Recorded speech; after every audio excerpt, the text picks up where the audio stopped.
Сьогодні на дворі дощ, а мені дуже захотілося куркубетів, тому готувала цього разу їх в духовій шафі. Беремо листкове тісто та нарізаємо такими смужками, як показано на відео. Дану страву я готувала також із листково-дріжджового тіста, теж не менш смачно виходить.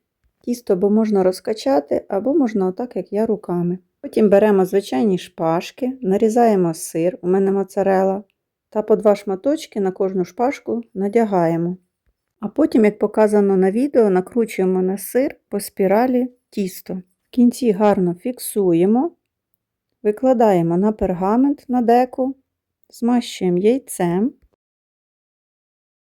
посипаємо кунжутом і ставимо запікати 180 градусів на хвилин 20. Дана страва підходить як на сніданок, так і на обід. І на гості також.